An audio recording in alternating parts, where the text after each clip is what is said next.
안녕하세요. 시장의 마법사입니다. 어, 네이버 카카오페이가 최근에 이제 급등을 하고 있는데 그걸 한번 분석을 해봤습니다. 어, 핵심 테마는 AI하고 스테이블 코인 테마죠. 이거는 정말 실적과는 무관한 것 같아요. 근데 이제 미래에는 실적이 좋아질 요인이 있긴 있습니다. 단순 테마는 아닌 것 같긴 한데 그래서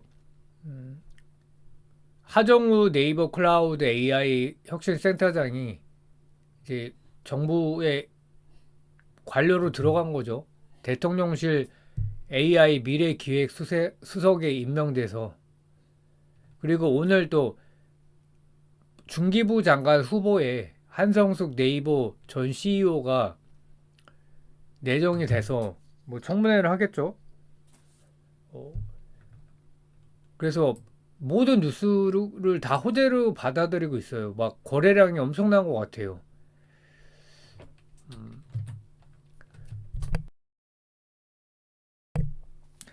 그래서 네이버의 실적을 보면 작년에 실적이 좋아졌어요.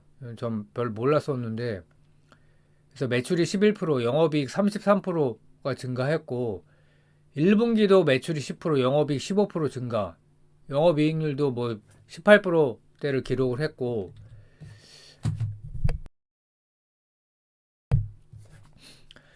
그래서 작년인가부터 사실 네이버 저평가다 뭐 그런 리포트도 많이 나왔는데 사실 AI 쪽에서 뭐 오픈 AI나 다른 뭐 제미나이나 상대가 안 되잖아요. 그래서 이제 주가가 안 가고 있다가 한 번에 폭발을 지금 하고 있는데 정부 정책과의 직접적 정합성이 있다. 그래서 네이버 출신 네이버 임원이 이제 정부에 이렇게 임명이 된 거니까 네이버가 이제 당연히 수혜를 입을 것 같아요. 뭐 네이버가 워낙 좋은 회사니까 물론 그런 거죠. 어느 회사 출신이라고 이제 그걸 밀어주면 안 되는데 이거는 이제 그거랑 다른 거니까 그다음에 그래서 네이버 AI 역량의 직접적 활용 가능성이 있다. 국내 최초 LLM 하이퍼 클로버를 자체 개발했고 근데 그 하수석이 이 모델을 총괄했다. 그래서 정책 우선순위 및 예산 배정에서 네이버가 유리한 위치가 있다고 평가가 되고 있다. 그리고 정부가 이게 좀 큰데 100조 원 규모 AI 전략으로 AI 데이터 센터, GPU 인프라를 직접 투자하겠다고 발표를 했습니다. 그래서 울산, 부산 등지에 AI 데이터 센터를 추진 중이고 네이버는 이미 해당 인프라를 보유하고 있어 시설 지원 예산 배정 시 수혜 가능성이 있다. 그리고 글로벌 향으로 서버린 AI 수출 기회가 있다. 그래서 어, 태국, 사우디, 모로코 등지에서 자체 AI 생태계를 기반으로 LLM 구축 수출 협력 사업을 진행 중이다. 그래서 수혜가 이제 뭐 분명히 있긴 있을 것 같은데 100조 AI 펀드 뭐 정부가 30조, 지방정부 5조, 나머지는 이제 민간 투자 대기업 개인 등이 참여한다. 그래서 AI나 반도체나 바이오 등 첨단 전략 산업에 투자를 한다. 중소기업 유망 스타트업 성장 지원. 근데 이런 게 좀 강력한 테마를 형성하게 만드는 거죠. 정부에서 특히 이제 정책적으로 지원을 한다 그러면 어, 그래서 실제로 실적이 좋아질 수 있나 내가 궁금했어요. 근데 어, 정부나 공공기관 대기업의 AI 인프라 GPU는 여기서 GPU 서버를 말하는 거고요. LLM 사용처를 네이버가 공급하게 될 가능성이 매우 높고 AI 서비스 사용량 기반 과금이 실적에 바로 반영될 수 있기 때문이다. 그러면은 그 실적은 굉장히 높은 PER을 줄 수 있겠죠. 그래서 단순한 기대감이 아니라 네이버 클라우드의 기존 사업 구조가 정부 정책 방향과 정확히 맞아떨어지는 현실적인 수익화 구조다. 그래서 정부 공공기관의 필수 도입을 일단 하겠죠. 그래서 AI 인프라 집중 투자로 고속 성장을 한다. 네이버는 GPU를 사서 엔비디아 거 사겠죠.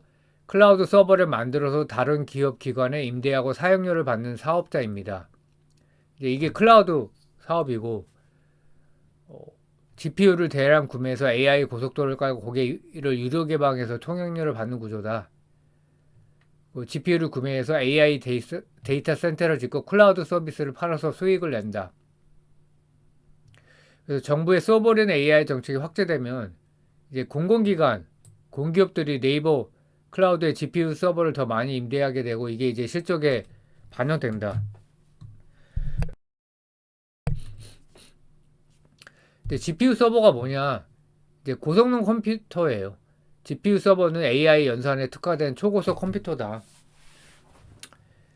그 네이버는 이 서버를 여러 대 만들어서 시간 단위로 빌려주고요.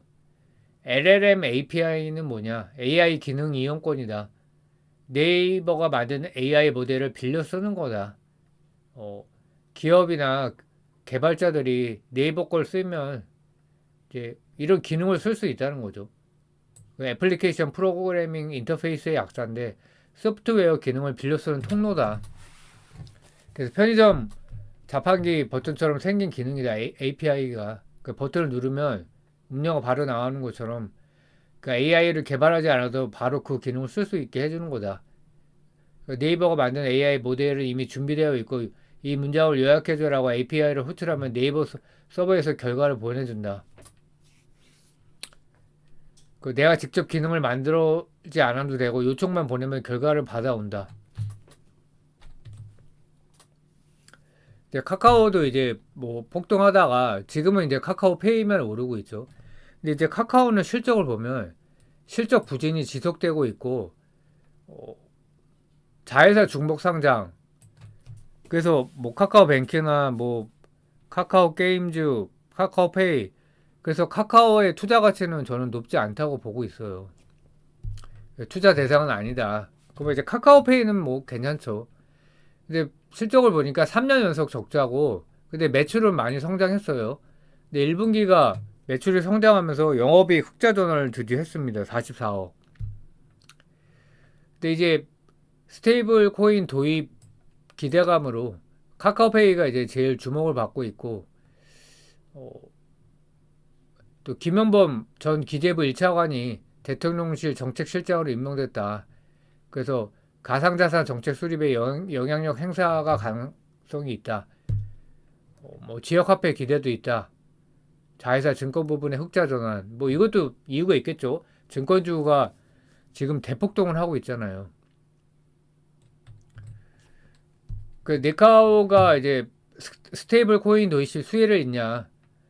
실시간 정산, 저비용, 어, 수수료가 이제 낮기 때문에 그리고 플랫폼 연계 활용, 뭐 카카오나 이제 네이버는 이제 사용자 어마어마하니까 그리고 정부에서 이제 적극적으로 도입하려고 하니까 정책 방향과 일치를 하는 거죠.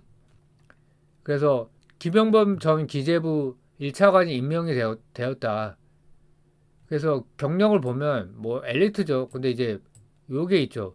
블록체인 전문 투자기업 해시드의 계열사 해시드 오픈 리서치 대표였다. 이제 요게 이제 많이 부각이 됐던 것 같아요. 일반 관료가 아니라. 그래서 기존 카카오페이 결제 구조는 신용카드사나 은행을 거친다. 우리가 카드를 긁으면 실시간 승인처럼 보이지만 정사는 영업일 기준 2, 3일이 소요된다. 그래서 가맹점, 뭐 카페나 뭐 이런 입장에서는 바로 이제 현금이 들어오는 게 아니죠. 그리고 수수료가 항상 이제 이게 말이 많죠. 근데 지금 이제 뭐 내수 경기가 어려우니까 이거 이제 스테이블 코인을 도입을 하게 될 가능성이 높겠죠. 뭐 여러 가지 이제 이유가 있지만 이제 소상공인의 이제 부담을 덜어주는 거죠. 그래서 블록체인 기반으로 하는데 수초나 수분 내 실시간 결제 정산이 동시 처리 가능하다. 가맹점 입장에서 굉장히 이게 좋은 거고 블록체인 네트워크 수수료만 발생한다. 거래당 약 0.1에서 0.3% 수준이다. 그래서 기존 카드나 PG사 수수료 대비 획기적으로 낮음.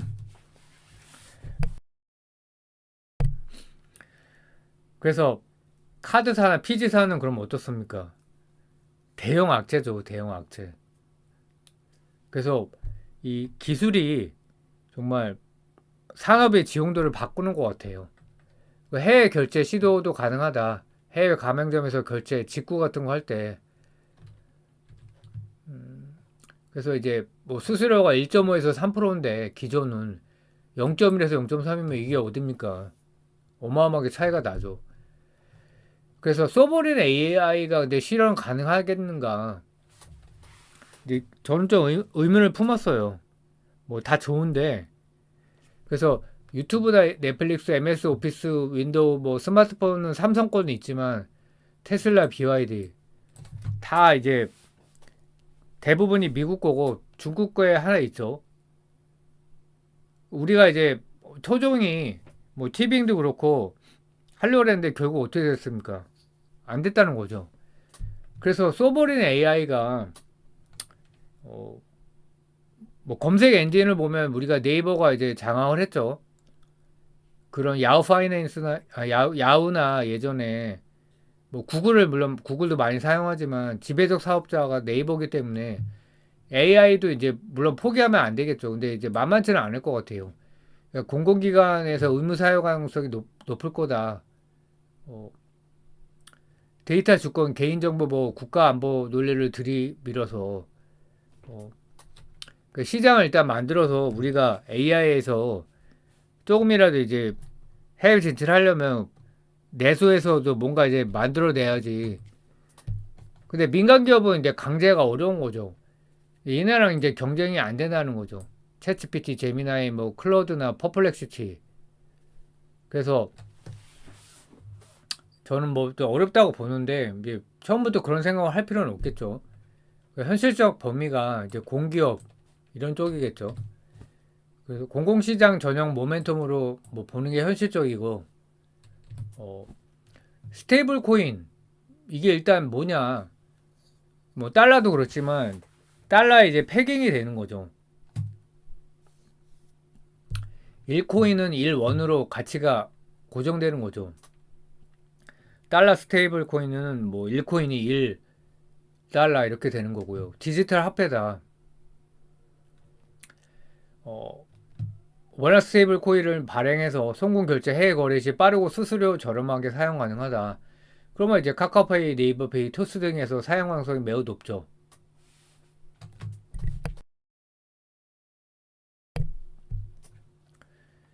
발행 주체는 이제 은행도 얘기가 나오고 있어요. 근데 지금 미국 같은 경우에 이제 뭐 카드사가 주가가 폭락을 했다가 마스터카드도 스테이블 코인을 발행한다는 이제 뉴스가 있고 한국도 이게 이제 어, 인터넷 기업만 발행하는 게 아니겠죠, 당연히. 그래서 은행도 발행을 하게 될 것 같아요. 그래서 뭐 용도가 송금 결제, 해외 환전, 디파이, 이제 탈중앙화 금융, 블록체인 기반으로 이제 뭐 나이 든 사람은 이제 저같이 나이 든 사람은 이게 잘 쓰질 않으니까 와닿지가 않은데 젊은 층에서는 이미 이제 꽤 쓰고 있다. 빠른 거래 속도 그런 게 있는 거고. 어, 근데 이제 그럼 네이버나 이제 뭐 카카오페이가 최근에 왜 그렇게 급등을 하냐? 네이버는 이제 놀라운 게 시총이 40조짜리가 막 개별주처럼 움직였잖아요.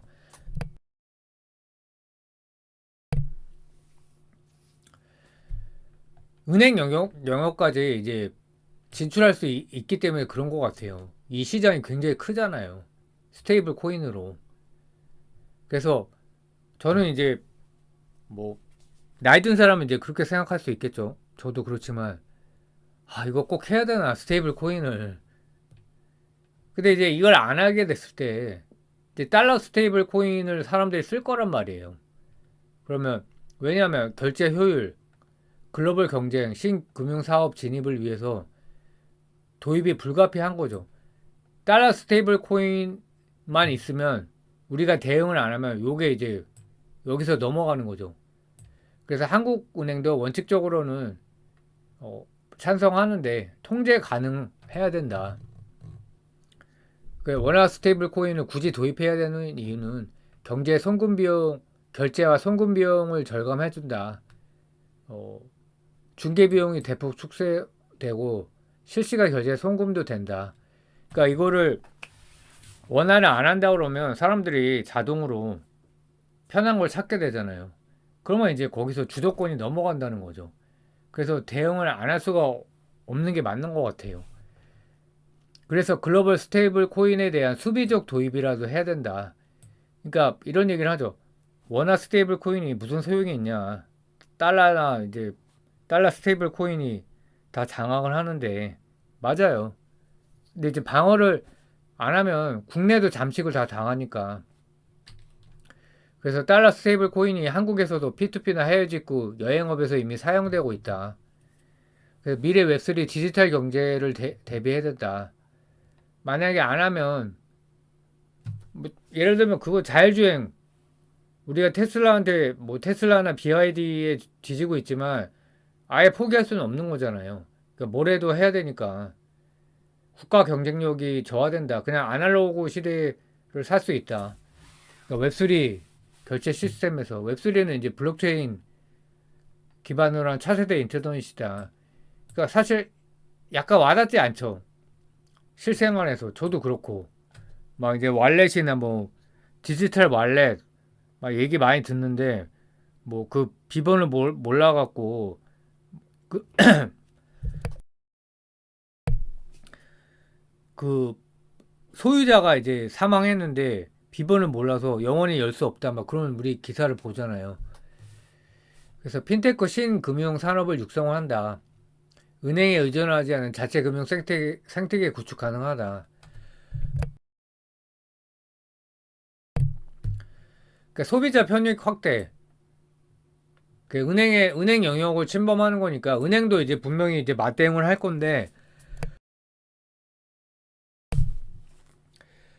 카드사도 그렇겠죠. 맞대응을 할 건데 쉽지 않겠죠. 이게 네이버나 카카오, 토스 같은 거물하고 상대를 해야 되니까 그 태생이 다르잖아요. 그래서 한국은행의 원화 스테이블 코인 입장이 뭐냐면 원칙적으로는 반대 아닌데 매우 신중하다.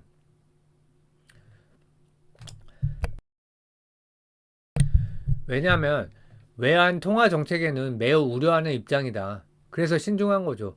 외환 시장 통제가 어렵다.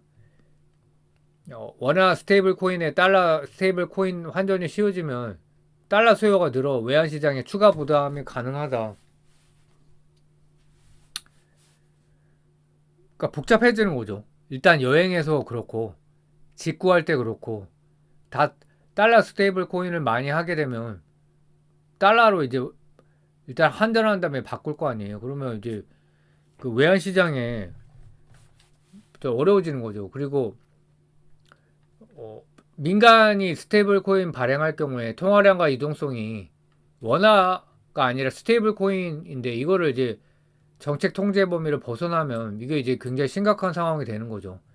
그리고 비은행권이 참여 시에 은행 금융 안정성이 위협이 된다. 그게 이제 카카오나 네이버는 그나마 괜찮지만 뭐 다른 이제 뭐 토스도 그렇고요. 근데 그 세 개 업체도 사고를 칠 수 있는 거죠. 그래서 한국은행이 요구하는 원칙적 조건은 은행권 중심 발행을 이상적 구조로 제시하고 있다. 통제하기 좋으니까. 그래 은행 같은 경우에 이제 자본 그 규제가 있잖아요. 그래서 인가 단계에서 중앙은행 참여와 감독 권한 확보 의지를 표명을 하고 있다. 대안으로 CBDC 담보와 민간 소매 스테이블 코인의 하이브리드 모델도 검토 중이다. CBDC는 뭐냐면 센트럴 뱅크 디지털 커런시다. 중앙은행 디지털 화폐.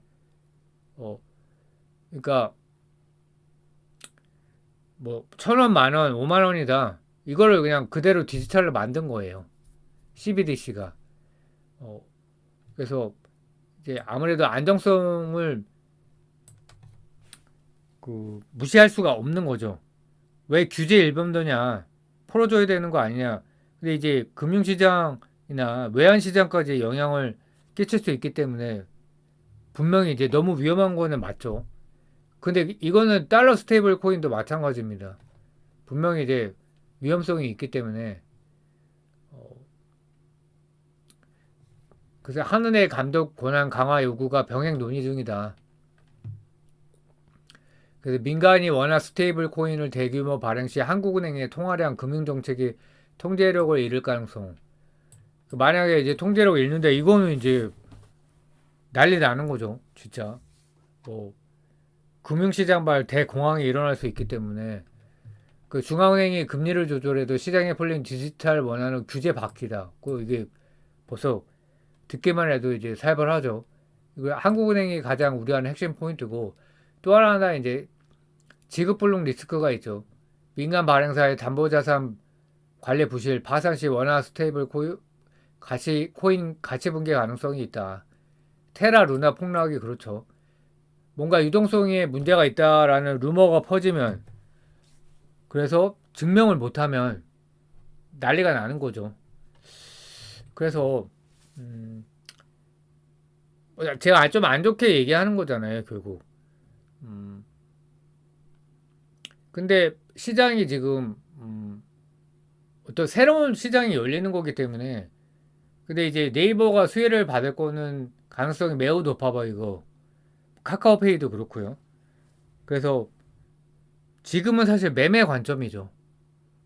여기서 얼마나 더 갈지 모르겠는데 또 이게 지금 스테이블 코인 같은 경우에 실제로 이제 발행하기까지 굉장히 토론도 많이 하고 뭐 규제에 관련해서 이제 논의를 많이 해야 되기 때문에 시간이 상당 기간 걸릴 가능성이 높아요. 왜냐면 한국은 미국이 아니잖아요. 이거는 그렇게 하는 게 맞는 것 같아요. 그래서 매매 관점으로 따라가야지 이거를 무조건 좋아 계속 갈 거야. 이거는 좀 위험한 것 같습니다. 현재 시점에서는. 예. 그래서 조금 매매 관점에서 손절도 각오하면서 들어가고 비중 조절을 해야 되는 지점까지 오지 않았나 저는 그렇게 생각을 하고 있습니다. 감사합니다.